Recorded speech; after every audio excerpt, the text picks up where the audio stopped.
اور وہ موضوع کیا ہے؟ اصلاح معاشرہ۔ وہ موضوع کیا ہے؟ اصلاح معاشرہ، کہ اپنے سماج کی اصلاح کیسے کی جائے۔ ہم سب کو یہ معلوم ہے، ہم سب یہ جانتے ہیں کہ آج ہمارا یہ جو سماج ہے یہ بہت بگڑ رہا ہے۔ ہمارے سماج کے اندر بہت خرابیاں ہیں، بہت بگاڑ ہیں۔ ہمارے گاؤں چلے آئیں، ہماری بستیاں چلے آئیں، کوئی ایسی برائی جو دنیا کے اندر موجود ہو اور ہمارے اور آپ کے یہاں نہ ہو، تو ایسی کوئی برائی نہیں ہے جو آج ہمارے اور آپ کے سماج میں، ہمارے اور آپ کے معاشرے میں پائی نہ جاتی۔ اب سوال یہ ہے، یہ جو ہمارا سماج خراب ہو گیا ہے، یہ جو ہمارا معاشرہ خراب ہو گیا ہے اور خراب ہو رہا ہے، اس سماج کو سدھارا کیسے جائے؟ اس سماج کی اصلاح کیسے کی جائے؟ اصلاح معاشرے کا مطلب ہی ہے کہ سماج کی اصلاح کیسے کی جائے۔ ہمارا سماج جو غلط پٹری پر جا رہا ہے اس کو صحیح پٹری پر کیسے لایا جائے۔ آج میں انشاءاللہ آپ کے سامنے کچھ طریقے ایسے رکھوں گا کہ جس سے ہم اور آپ سب لوگ اپنے سماج کی اصلاح کر سکتے ہیں، اپنے معاشرے کی اصلاح کر سکتے ہیں۔ اور اگر ہم اور آپ اپنے سماج کی اصلاح کرنا چاہتے ہیں تو اس کا سب سے پہلا طریقہ آپ لکھ لیجئے، آپ نوٹ کر لیجئے۔ نیما کے لوگوں، گوڈا کے لوگوں، جھارکھنڈ کے لوگوں، اپنے بگڑے ہوئے سماج کو صحیح کیسے کیا جائے؟ سب سے پہلا طریقہ کیا ہے؟ یہ جو نوجوان بیٹھے ہوئے ہیں، جن کی عمریں 20 سال کی ہیں، 25 سال کی ہیں، 30 40 سال کی، یہ جو نوجوان بیٹھے ہیں، اگر ہمارے نوجوان سدھر جائیں تو پورا سماج اور پورا معاشرہ اپنے آپ سدھر جائے گا۔ کیونکہ یہ جو نوجوان ہیں یہ قوم کا، سماج کا گھی ہوتے ہیں، یہ قوم کی کریم ہوتے ہیں۔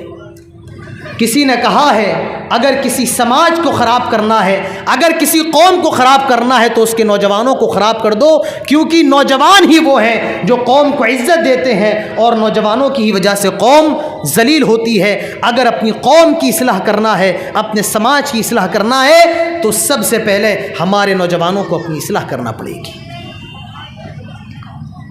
اللہ تعالیٰ قرآن کے اندر ارشاد فرماتا ہے، اللہ الذی خلقکم من ضعف ثم جعل من بعد ضعف قوة ثم جعل من بعد قوة ضعفا وشيبا يخلق ما يشاء وهو العليم القدير۔ آئے میرے سامنے موجود بزرگوں، آپ بھی سنیں، آئے میرے سامنے بیٹھے ہوئے نوجوانوں آپ بھی سنیں، اللہ تعالیٰ کیا فرماتا ہے؟ اللہ الذی خلقکم من ضعف، اللہ ہی کی ذات وہ ذات ہے جس نے تمہیں کمزور پیدا کیا، یا کمزور نطفے سے، ایک ضعیف نطفے سے پیدا کیا۔ ثم جعل من بعد ضعف قوة، پھر اللہ نے تمہیں کمزوری کے بعد طاقت دے دی۔ ثم جعل من بعد قوة ضعفا وشيبا، اور پھر اللہ تعالیٰ نے تمہیں طاقت کے بعد پھر تمہیں کمزور بنا دیا۔ میرے پیارے بھائیوں، انسان کی زندگی میں 3 دور ہوتے ہیں، انسان کی زندگی کی 3 حالتیں ہوتی ہیں۔ پہلی حالت بڑھاپے کی، بچپن کی ہوتی ہے۔ بچہ پیدا ہوتا ہے بہت زیادہ کمزور، بستر پر پڑا ہوا ہے، ماں دودھ پلا رہی ہے، ماں اس کی گندگی کو صاف کر رہی ہے، ماں اس کے پیشاب اور لیٹرین کو صاف کر رہی ہے، ماں دودھ پلا رہی ہے۔ یہ جو وقت ہوتا ہے اسے بچپن کا وقت کہا جاتا ہے۔ یہ انسان کی زندگی میں یہ بہت کمزوری کا وقت ہوتا ہے۔ اس عمر میں انسان بہت کمزور ہوتا ہے۔ پھر اس کے بعد ایک دور آتا ہے، 18 سال کے بعد 20 سال کے بعد انسان جوان ہو جاتا ہے، اس کے خون کے اندر گرمی آ جاتی ہے، اس کے جوڑ مضبوط ہو جاتے ہیں، اس کی ہڈیوں میں گودا آ جاتا ہے، یہ دور جوانی کا دور ہوتا ہے۔ پھر انسان کی زندگی میں جوانی کے بعد ایک دور ایسا آتا ہے جسے بڑھاپے کا دور کہا جاتا ہے، اس کی ہڈیوں سے گودا ختم ہو جاتا ہے، اس کے بال سفید ہو جاتے ہیں، اس کے چہرے پر جھریاں آ جاتی ہیں، اس کی آواز سے لچک ختم ہو جاتی ہے۔ یہ دور بڑھاپے کا دور ہوتا ہے۔ تو انسان جب پیدا ہوتا ہے سب کمزور ہوتا ہے، پھر اس کے بعد اللہ تعالیٰ اس کو طاقت دیتا ہے، پھر اس کے بعد اللہ تعالیٰ اس کو کمزور کر دیتا ہے۔ میں اس آیت کے اندر آپ کو جو بتانا چاہتا ہوں، میں اس آیت میں جو ہائی لائٹ کرنا چاہتا ہوں وہ بیچ کی چیز ہے۔ ثم جعل من بعد ضعف قوة، اللہ تعالیٰ تمہیں قوت دے دیتا ہے، یعنی اللہ تعالیٰ تمہیں جوان کر دیتا ہے۔ اللہ نے جوانی کی عمر کو طاقت کی عمر کہا ہے، اللہ نے جوانی کی عمر کو قوت کی عمر کہا ہے۔ تو میرے پیارے بھائیوں نوجوانوں، آپ اندازہ لگائیں، جوانی کی عمر یہ طاقت کی عمر ہوتی ہے، یہ جوش اور جنون کی عمر ہوتی ہے۔ اس عمر کے اندر خون میں روانگی ہوتی ہے، ہڈیوں میں طاقت ہوتی ہے، اور اگر نوجوان کسی کام کا عزم کر لے، نوجوان اگر کسی کام کا ارادہ کر لے، اگر کسی کام کا عزم مصمم کر لے تو وہ کام کر بھی گزرتا ہے۔ اسی لیے میرے پیارے بھائیوں، اگر سماج کی اصلاح کرنا ہے، اگر اپنے بگڑے ہوئے سماج کو سدھارنا ہے، ہمارے نوجوانوں کو سب سے پہلے اپنی اصلاح کرنا پڑے گی، ہمارے نوجوانوں کو اپنی اصلاح کا کام کرنا پڑے گا۔ یہ جوانی کی عمر یہ بھی اللہ کی بہت بڑی نعمت ہے۔ نوجوانوں، یہ جو آپ کے سامنے بزرگ بیٹھے ہوئے ہیں، جن کے چہروں پر آپ کو جھریاں نظر آ رہی ہیں، جن کے بدن سے آپ کو گوشت کی کمی نظر آ رہی ہے، ان بزرگوں سے پوچھیں کہ جوانی کی اہمیت کیا ہے، یہ جوانی کتنی بڑی چیز ہے۔ نوجوانوں، اللہ نے آپ کو جوانی دی ہے، یاد رکھو اس جوانی کا حساب آپ کو دینا پڑے گا، اس جوانی کا حساب آپ کو دینا پڑے گا۔ اللہ کے پیارے نبی جناب محمد رسول اللہ صلی اللہ علیہ وسلم ارشاد فرماتے ہیں، لا تزول قدم عبد یوم القیامہ حتی یسأل عن اربع، قیامت کے دن جب تک 4 چیزوں کا سوال نہ ہو جائے، کوئی بھی بندہ اپنے قدموں کو قیامت کے میدان میں ہلا بھی نہیں سکتا ہے۔ 4 چیزوں کا سوال نہ ہو جائے، 4 چیزوں کا حساب نہ ہو جائے، وہاں آپ سے 4 سوال کیے جا رہے ہیں اور آپ کو ان 4 سوالوں کا جواب دینا پڑے گا۔ پہلا سوال اللہ کے نبی فرماتے ہیں، عن عمری فیما افنا، اللہ سوال کرے گا، آئے میرے بندے، میں نے تجھے 60 سال 70 سال کی زندگی دی تھی، فیما افنا، تو نے اس زندگی میں کیا کیا، تو نے اپنی زندگی کو کہاں پر لگایا، تو نے اپنی زندگی کو کہاں پر ختم کیا۔ سب سے پہلا سوال زندگی کے بارے میں، عن عمری فیما افنا، ساری عمر کیا کرتا رہا۔ پہلا سوال عمر کے بارے میں کیا جا رہا ہے، اور دوسرا سوال وعن شبابہ فیما ابلا، آئے بندے اللہ نے تجھے جوانی دی تھی، تیری ہڈیوں میں طاقت تھی، 20-25 سال کی تیری عمر تھی، عن شبابی فیما ابلا، یہ بتا تو نے اپنی جوانی کی عمر کو کہاں لگایا، عن شبابی فیما ابلا، تو نے اپنی امنگوں کے اور موج مستی کے دور کو کہاں پر صرف کیا، اللہ کے لیے لگایا، مسجدوں میں لگایا، اللہ کے راستے میں لگایا، یا اپنی جوانی کو تو نے مستانی بنا دیا، رات بھر موبائلوں پر لگا ہوا ہے، بے نمازی ہے، نماز نہیں پڑھ رہا ہے، لوگوں سے بدتمیزی سے بات کر رہا ہے، فون میں لگا ہوا ہے، یوٹیوب میں فیس بک میں لگا ہوا ہے، وعن الشبابی فیما بلا، بتا اپنی جوانی میں تو نے کیا کیا۔ میرے پیارے بھائیوں، جوانی کا بھی سوال کیا جائے گا اور جوانی کا جواب آپ کو دینا پڑے گا۔ پہلا سوال کس کے بارے میں کیا جا رہا ہے، کس کے بارے میں؟ آپ لوگوں کو بھی بولنا پڑے گا، کس کے بارے میں کیا جا رہا ہے؟ ان عمرہ فیما افنا، اللہ نے عمر دی تھی، عمر کے بارے میں سوال کیا جا رہا ہے۔ بات سمجھ میں آ رہی ہے؟ بات سمجھ میں آ رہی ہے؟ نہیں آ رہی ہے۔ پہلا سوال عمر کے بارے میں ہو رہا ہے، اور دوسرا سوال عن شبابہ فیما ابلا، جوانی کے بارے میں ہو رہا ہے۔ یہ بتائیے کیا جوانی عمر کے اندر نہیں آتی ہے؟ بھئی جوانی بھی عمر کے اندر ہے، بڑھاپا بھی عمر کے اندر ہے، بچپن بھی عمر کے اندر ہے، لیکن جوانی کا اسپیشل سوال کیا جا رہا ہے، الگ سے اس کے بارے میں حساب لیا جا رہا ہے۔ تو میرے پیارے بھائیوں اندازہ لگائیں کہ جوانی کا مقام کیا ہے، نوجوانوں تمہارا مقام کیا ہے۔ اور تیسرا سوال مال کے بارے میں ہوگا، کہاں سے لائے ہو، کہاں سے تم نے مال کمایا ہے، من این اکتسبہ، کہاں سے اس کو کمایا ہے اور کہاں خرچہ کیا ہے۔ اور چوتھا سوال علم کے بارے میں ہوگا، تمہیں جو علم دیا گیا تھا تم نے اپنے علم کو کہاں پر خرچ کیا۔ تو میرے نوجوانوں اپنی جوانی کی اہمیت کو سمجھو۔ اللہ کے نبی ارشاد فرماتے ہیں اغتنم خمسا قبل خمس، آئے لوگوں 5 چیزوں کے آنے سے پہلے 5 چیزوں کو غنیمت جان لو۔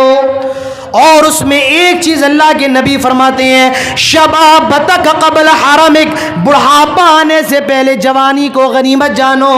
تو میرے نوجوانوں اپنی جوانی کی حفاظت کیجئے، یہ جو جوانی اللہ نے آپ کو دی ہے یہ بھی اللہ کی بہت بڑی نعمت ہے، یہ بھی اللہ کی بہت بڑی امانت ہے، اپنی جوانی کی حفاظت کیجئے۔ لیکن آج نوجوانوں کا حال دیکھ لیں آپ،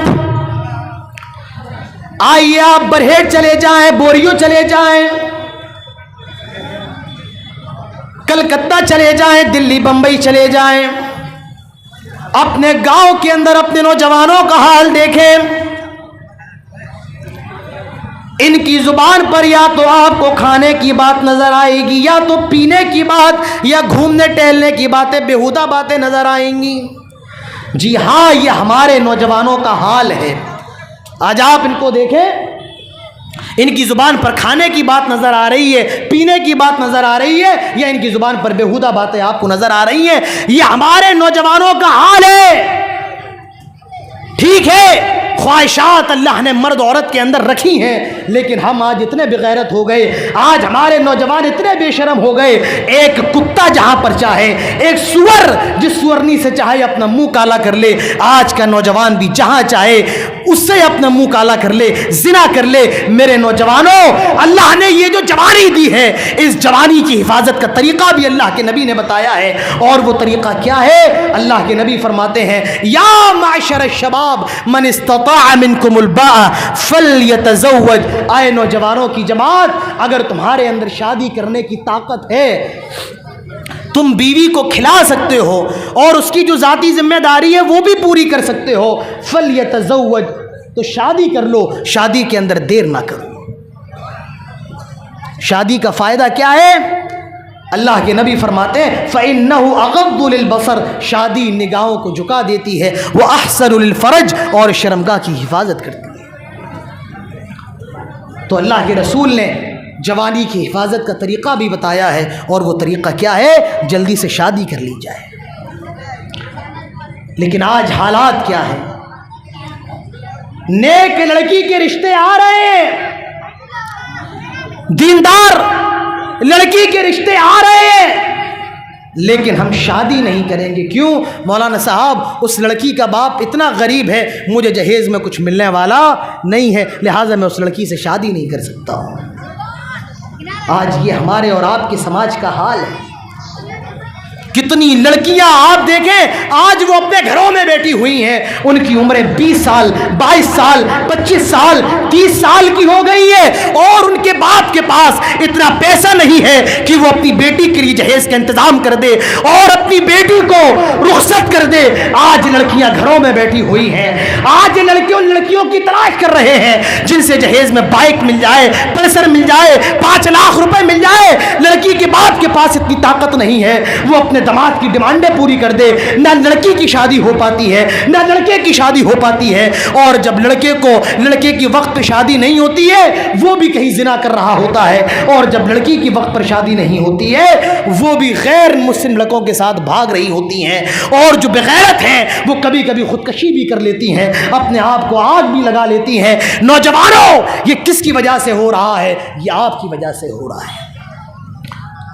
اور معاف کیجیے ایک بات میں اور آپ کی یہاں کہہ کر کے جا رہا ہوں. آج یہ جو جہیز ہمارے اور آپ کے سماج کے اندر چل رہا ہے, آپ کے یہاں چل رہا ہے نہیں چل رہا ہے جہیز؟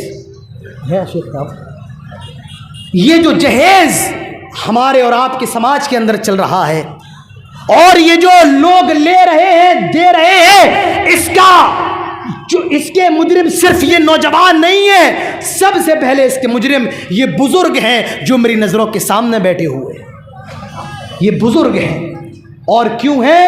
اگر انہوں نے کوشش کی ہوتی, اگر ان بزرگوں نے سختی کی ہوتی تو آج یہ دن ہمیں اور آپ کو نصیب نہ ہوتے. انہوں نے سختی نہیں کی ہے. آج یہ بلا, آج یہ ناسور, آج یہ دیمک ہمارے معاشرے کو چاٹ رہا ہے, ہمارے معاشرے کو کھوکھلا کر رہا ہے. اور زنا کا آج معاملہ ہمارے اور آپ کے سماج کے اندر زیادہ ہو رہا ہے. اللہ کے نبی فرماتے ہیں, آئے لوگوں نکاح کو اتنا آسان کر لو کہ زنا مشکل ہو جائے. آج ہم نے اور آپ نے نکاح کو اتنا مشکل کر دیا ہے میرے پیارے بھائیو, زنا آسان ہو گیا ہے. جلدی شادی کر لو. اللہ کے نبی فرماتے ہیں فَلْيَتَزَوَّجْ, شادی کے اندر دیر نہ کرو. تو میرے پیارے بھائیوں, اگر سماج کی اصلاح کرنا ہے, اگر اپنے بگڑے ہوئے سماج کو اچھا بنانا ہے تو اس کے لیے سب سے پہلے کوشش ہمارے نوجوانوں کو کرنا پڑے گی, ہمارے نوجوانوں کو اٹھنا پڑے گا. اگر یہ سدھر جائے, اللہ کی قسم کھا کے کہہ رہا ہوں, اگر ہمارے نوجوانوں کے اندر عزم پیدا ہو جائے, ہمت پیدا ہو جائے, رب کعبہ کی قسم ہے پورا سماج سدھر جائے گا, پورا معاشرہ سدھر جائے گا. اگر ہمارے نوجوان سدھر جائیں. فجر میں چلے آؤ, نوجوان نظر نہیں آتے ہیں, سو رہے ہیں. ظہر میں چلے آؤ, یہ کام پر لگے ہوئے ہیں. عصر میں آ جاؤ, مغرب میں آ جاؤ, ہماری مسجدیں خالی ہیں. عشاء میں آ جاؤ, یہ دوستوں کے ساتھ چائے پی رہے ہیں. اذان کی آواز آ رہی ہے, ہمارا نوجوان موبائل چلانے میں بزی ہے, ہمارا نوجوان یوٹیوب چلانے میں بزی ہے, گندی گندی فلمیں دیکھنے میں بزی ہے. میرے نوجوانوں, مؤذن تم سے یہ صدا لگا رہا ہے, حی علی الصلاۃ, آؤ نماز کی طرف, حی علی الفلاح, آؤ کامیابی کی طرف, کیونکہ نماز کے اندر ہی کامیابی ہے. ہم یوٹیوب پر کامیابی تلاش کر رہے ہیں, ہم میرے پیارے بھائیوں دنیا کے اندر کامیابی تلاش کر رہے ہیں, اور کامیابی تو ہمیں مسجد کے اندر آ کر کے ملے گی. مؤذن پکار رہا ہے, حی علی الفلاح, آؤ نماز کی طرف, کیونکہ نماز کے اندر کامیابی ہے.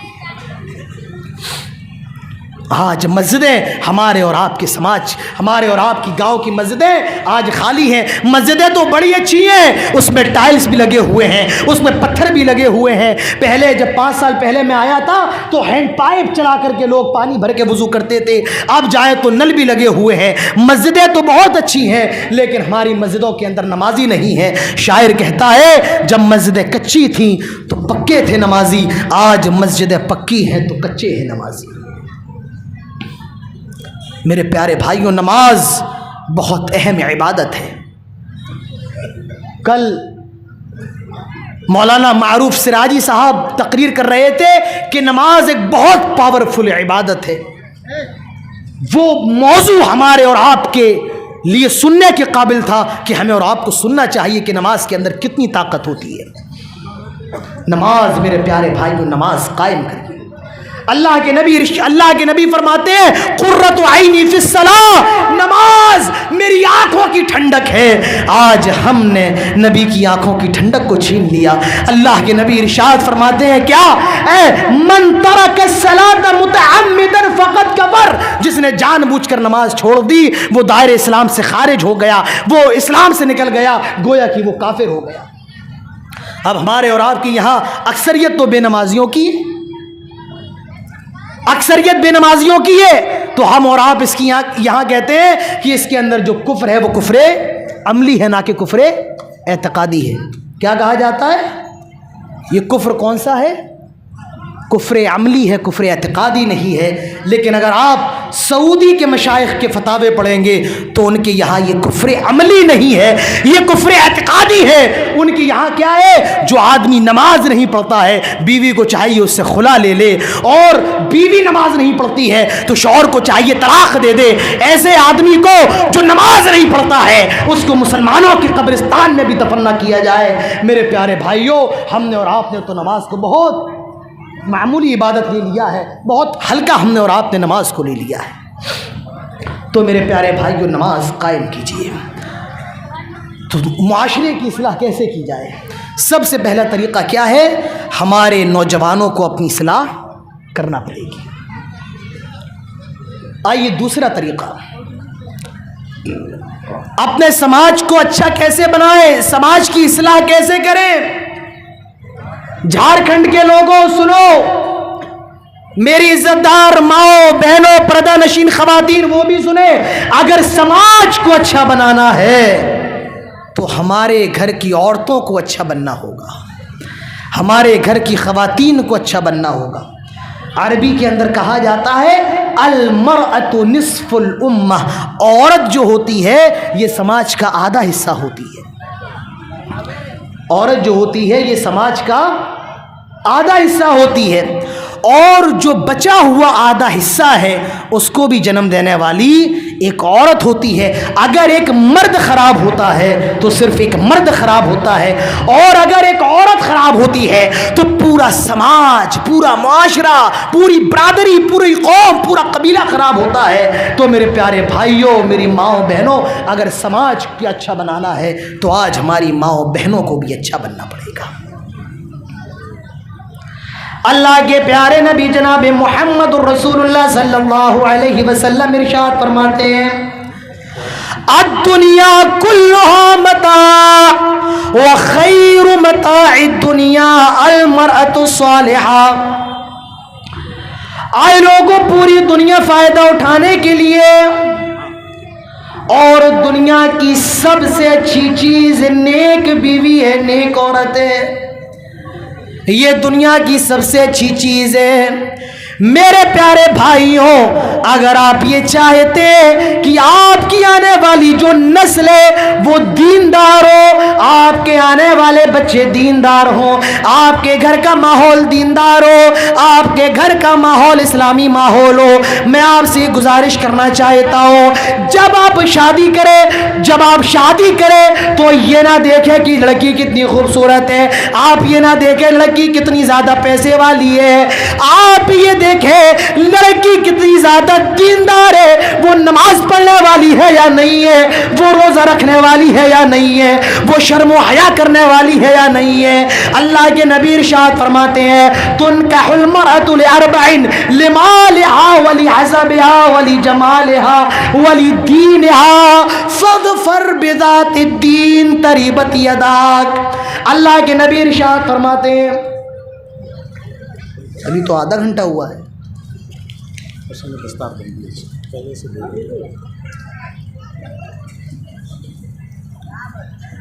اللہ کے نبی ارشاد فرماتے ہیں جب کسی لڑکی سے نکاح کیا جاتا ہے 4 چیزیں دیکھی جاتی ہیں۔ پہلی چیز لمالہا، کتنی زیادہ مالدار ہے، ولحسبہا، دوسری چیز حسب و نسب کیسا ہے، کتنا بڑا خاندان ہے، کتنا بڑا اس کی برادری ہے، اس کا بیک گراؤنڈ کیسا ہے، ولجمالہا، اس کی خوبصورتی دیکھی جاتی ہے، ولدینہا، اللہ کے نبی فرماتے ہیں کچھ لوگ ہیں جو اس کا دین بھی دیکھتے ہیں، نماز پڑھتی ہے نہیں پڑھتی ہے, صدقہ و خیرات کرتی ہے نہیں کرتی ہے. اللہ کے نبی فرماتے ہیں فَظْفَرْ بِذَاتِ الدِّينِ, لوگوں دیندار کو ترجیح دے دو. تریبت یداک, ورنہ تمہارے ہاتھ خاک آلود ہو جائے, تم تباہ ہو جاؤ, برباد ہو جاؤ. میرے پیارے بھائیوں, اگر اپنے گھر کو اچھا بنانا ہے تو نیک لڑکی کو لے کر کے آؤ, نیک لڑکی سے شادی کرو, نیک لڑکی لے کر کے آؤ. نوجوانوں, یہ پوری تقریر میری آج کی آپ کے لیے ہے. پہلی بات جو میں نے کہی ہے وہ بھی آپ کے لیے تھی, اور دوسری جو طریقہ میں بتا رہا ہوں وہ بھی آپ کے لیے ہے. اگر اپنے سماج کو اور اپنے گھر کو اچھا بنانا ہے تو نیک عورت لے کر کے آؤ. اللہ کے نبی ارشاد فرماتے ہیں لِيَتَّخِذْ أَحَدُكُمْ قَلْبًا شَاكِرًا وَلِسَانًا ذَاكِرًا وَزَوْجَةً مُؤْمِنَةً تُعِينُهُ عَلَى أَمْرِ الْآخِرَةِ. اور لوگوں, ایسی بیوی اپنے گھر کے اندر لے کر آؤ جو تمہیں اچھے کام کا حکم دے, جو تمہیں آخرت کی بھلائی کا اور نیک کام کا حکم دے. ایسی عورت گھر کے اندر لے کر کے آؤ, ایسی لڑکی سے شادی کرو. میرے نوجوانوں, یہ آپ کو کرنا پڑے گا, نیک لڑکی تلاش کرنا پڑے گی, اور ہماری ماں بہنوں کو بھی اچھا بننا پڑے گا. اگر یہ عورت, اللہ کے نبی ارشاد فرماتے ہیں الدنیا حلوۃ خضرا, یہ دنیا بڑی چمک دمک والی ہے. فاتقوا الدنیا واتقوا النساء, آئے لوگوں دنیا سے بچنا اور عورتوں سے بچنا. آپ دیکھیے اللہ کے نبی نے عورتوں کے فتنے کو ایک طرف رکھا ہے, پوری دنیا کے فتنے کو, فاتقوا الدنیا, پوری دنیا کے فتنے کو ایک طرف رکھا ہے, اور فاتقوا النساء, عورت کے فتنے کو ایک طرف رکھا ہے. معلوم یہ چلا کہ عورت کا جو فتنہ ہوتا ہے وہ دنیا کے تمام فتنوں سے بھی زیادہ بڑا فتنہ ہوتا ہے. میں آپ کے سامنے اور باتیں کرنا چاہتا تھا لیکن میرا وقت انہوں نے کم کر دیا, اسی لیے بہت جلدی جلدی میں باتیں بیان کر رہا ہوں. تو عورت کا فتنہ یہ سب سے بڑا فتنہ ہے. لیکن جب یہی عورت نیک بن جائے, جب یہی عورت دیندار بن جائے تو اس عورت کا کیا کہنا. وَضَرَبَ اللَّهُ مَثَلًا لِلَّذِينَ آمَنُوا امْرَأَتَ فِرْعَوْنَ إِذْ قَالَتْ رَبِّ ابْنِ لِي عِندَكَ بَيْتًا فِي الْجَنَّةِ وَنَجِّنِي مِنْ فِرْعَوْنَ وَعَمَلِهِ وَنَجِّنِي مِنَ الْقَوْمِ الظَّالِمِينَ. اللہ تعالیٰ مثال بیان فرما رہا ہے کس کی؟ فرعون کی بیوی حضرت آسیہ کی. فرعون کی بیوی دعا کر رہی ہے, حضرت آسیہ دعا کر رہی ہے, آئے اللہ مجھے فرعون سے بچا لے, آئے اللہ مجھے فرعون کی سزا سے بچا لے. وَنَجِّنِي مِنْ فِرْعَوْنَ وَعَمَلِهِ وَنَجِّنِي مِنَ الْقَوْمِ الظَّالِمِينَ, اللہ مجھے ظلم کرنے والی قوم سے نجات دے دے. آئے اللہ میں تجھ سے جنت میں تیرے نزدیک ایک گھر مانگتی ہوں, ایک گھر کا سوال کرتی ہوں. میرے پیارے بھائیوں, اگر عورت نیک بن جائے, اگر لڑکی نیک بن جائے تو اللہ تعالیٰ اسے مثال بنا دیتا ہے, جیسے اس نے حضرت آسیہ کو مثال بنا دیا ہے. اور اللہ نے مثال بنایا ہے کس کو؟ حضرت مریم کو. یہ مریم کون ہے؟ عیسیٰ کی ماں ہے. پیٹ میں حمل ٹھہر جاتا ہے, جب ڈلیوری کا وقت ہوتا ہے, وضع حمل کا وقت ہوتا ہے, حضرت مریم کو جو تکلیف ہو رہی تھی قرآن اس کو بیان کرتا ہے. حضرت مریم کہہ رہی تھی یا لیتنی مت قبل ھذا وکنت نسیا منسیا, کاش آج سے پہلے میں مر کیوں نہ گئی, کاش آج سے پہلے میں ہلاک و برباد کیوں نہ ہو گئی. یا لیتنی مت قبل ھذا وکنت نسیا منسیا. بچہ پیدا ہو گیا. حضرت مریم کہتی ہے آئے اللہ میں اس بچے کو لے کر کے کہاں جاؤں گی, لوگ میرے بارے میں غلط غلط باتیں کریں گے, آئے اللہ میں ان کے سوالوں کا جواب کیسے دوں گی. اللہ تعالیٰ وہی الہام کرتا ہے آئے مریم تم خاموش رہنے کا روزہ رکھ لینا اور اس بچے کی طرف اشارہ کر دینا. حضرت مریم ان کو حضرت عیسیٰ کو لے کر اپنے گاؤں میں جاتی ہیں, اپنی بستی اپنے علاقے میں جاتی ہیں. لوگوں نے مریم کے ہاتھوں میں جب یہ چھوٹا سا بچہ دیکھا کہنے لگے یا اخت ہارون ما کان ابوک امرأ سوء وما کانت امک بغیا. آئے ہارون کی بہن, آئے عمران کی بیٹی یہ بچہ کہاں سے آ گیا؟ آئے عمران کی بیٹی، آئے ہارون کی بہن، تیرا باپ کوئی برا آدمی نہیں ہے، تیری ماں بھی کوئی بدکار عورت نہیں ہے، یہ بچہ کہاں سے آ گیا؟ فاشارت الیہ، حضرت مریم اشارہ کر دیتی ہیں، میں نہیں بولوں گی، اس سے پوچھ لو۔ وہ لوگ کہتے ہیں قالوا کیف نکلم من کان فی المہد صبیا، آئے مریم یہ تو دودھ پیتا بچہ ہے، آئے مریم یہ کیسے بولے گا؟ آئے مریم یہ تو چھوٹا سا بچہ ہے، دودھ پیتا بچہ ہے، یہ بات کیسے کر سکتا ہے؟ وہ چھوٹا سا بچہ بول پڑتا ہے، حضرت عیسیٰ بول پڑتے ہیں، قال انی عبد اللہ آتانی الکتاب وجعلنی نبیا۔